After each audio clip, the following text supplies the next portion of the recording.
kakati amawulire genina Alien Skin waliwo problem eriwo Alien ya bookinga shows nga tannakola show ya Freedom City kati bw'amala okuba Freedom City meanwhile I heard it yabadde agudde Kabenje si better yakaguddeko obadda evasion okuva ku mwene emboozi era asobola okuba nga yakaguddeko bibiri byonna bisoboka naye kyetusinga omwetaaza kuba mulamu kaakati Alien Skin ya bookinga concerts nyingi shows nyingi nga tannakuba show yaki ya Freedom City wamala okuba Freedom City badde ba revisitinga ba promoters ababa bookinga tekyamazima kirabika gwe mwabookinga ne gwe mugenda okufuna babiri baki banjawulo I think kyandibadde kyamakulu ne mwongeramu era kirabika ba promoter tewali baddewo yagugubye kwongeramu ssente kakati ekyeta obuzibu ku concert ku shene yabadde ya bookinga shows bbiri ng'emu eri Mubende ng'endala eri Kasambya difference ndo ziri wakati wa dakiika 4 ku ssaawa kisinziira ku motoka gy'ovuga na speed gy'ovugirako so nga asobola okuperforminga wano n'amaana nadda wali promoter y'omu kati ate mbu nassaako concert eshe endala e Masindi ekyo ekiŋŋambibwa kati promoter abakubira ate mutaddeko she endala e Masindi munaasobola mutya okukola ki okuyimba ku sheeyo nti eye Masindi ya misana ebyo ebabosi yabigamba promoter kubanga ebabosi mbw asobola okubookingirako kwani ku Alien Skin kati ebabosi agamba tamanyi ate sheeyo yabadde ey'emisana ngeri gye yafuuse ey'ekiro muyimbi n'ayimba ku ssaawa meka ate ngeri yabadde alina kuyimba ku ssaawa 6 mu bwangu ngwe yamaze okuyimba e Masindi yavuze okutuuka yatuse ku ssaawa 8 atuuke no ku 8 ate asigaza shows bbiri promoter nga atali ku venue eri endala ebiŋŋambibwa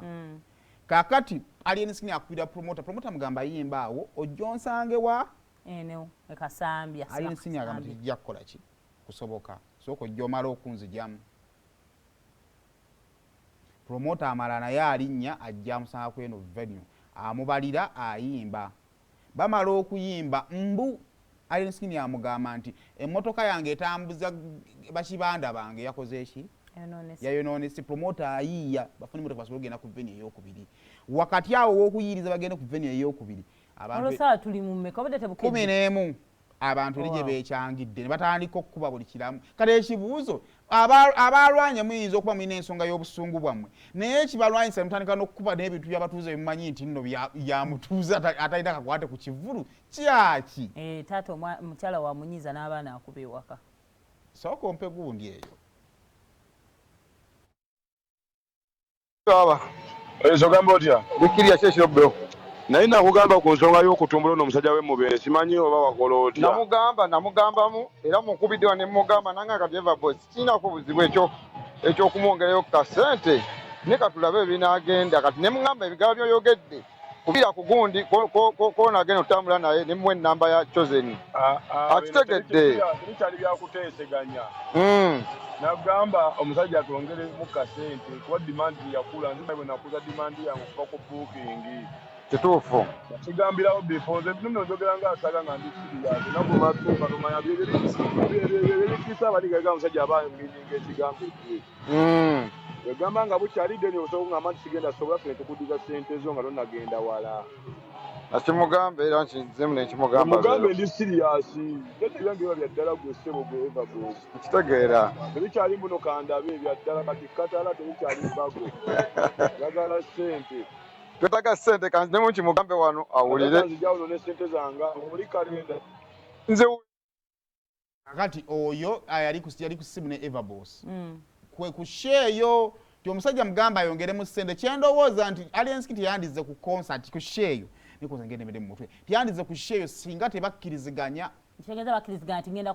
kwongeramu nakkiriziganya kati ekibuuzo ate show y'e Masindi bw'obala omuntu okuva e Masindi okudda e Mubende ekyo kyo tebaakibala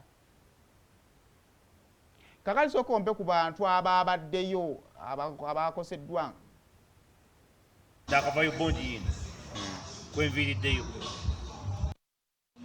obadde mukomera mbadde mukomera nakavayo bondi yino kwenviriddeyo naye obudde buno ye singa yakola ki yatunoonya naye tannaba kufuna wadde otukubirako ku ssimu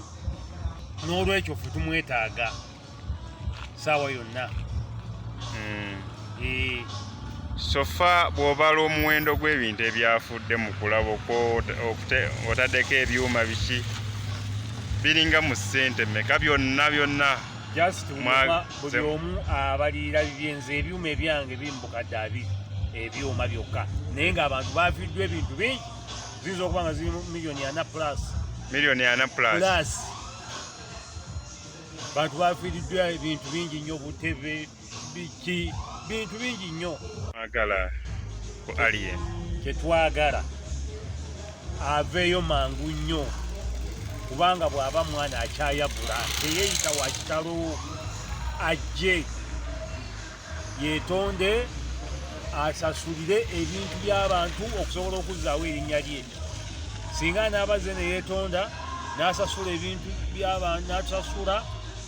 tekujja kuba naye na buzibu era tujja sobola okwagi omukaasolinga naye bw'anaabanga yeeyise nti wa kitalo alabye tatya denja denja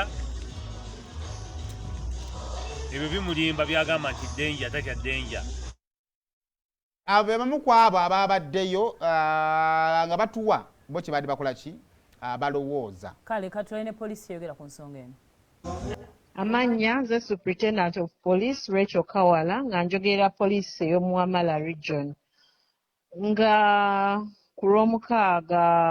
mu kiro kanjiyite Sande ssaawa nga 9 nga bukya abantu bava mu mbeera ne batandika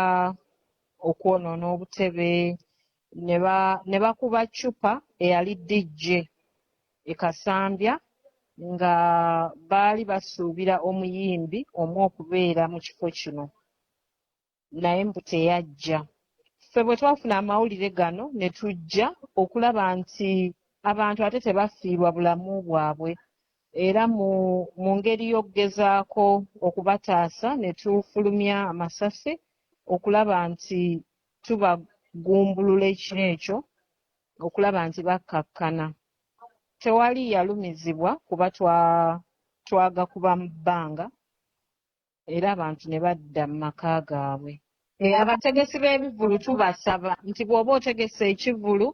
nti muyimbi gundi alina okubeerawo tufube nnyo okulaba nti omuyimbi oyo ajja mu kifo ekyo abantu bawaayo ssente zaabwe era kiba kirungi omuntu n'awaayo ssente ze ne bwe luba 10 n'afuna ky'ayagala ng'era bwe muba mumusuubizza era ebikolwa ebyo ffe tubivumirira kuba bireetawo obunkenke mu kitundu buleetawo obutabanguko obusobola okuviirako abantu okufiirwa obulamu n'ebintu byabwe kuba kati okunoonyeza kulaga nti DJ akubibwa ccupa singa yali emusse tolaba nti ekikolwa ekyo kyalibadde kiri. Ebikolwa ng'ebyo tubivumirira n'abantu tuvumirira ebikolwa eby'okutwalira amateeka mu ngalo bwe wabaawo ensonga ng'eyo mutuuze bwe kikwatako mulabe nti egonjoolwa ate n'abategesi b'ebivulu nabo tubakubiriza nti bwe muba mulanze omuyimbi yenna mumulange ate mumekinge sure nti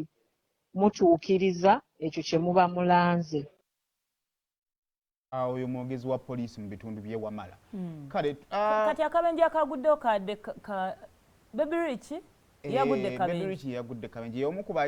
ku babadde ku bayimbi abamu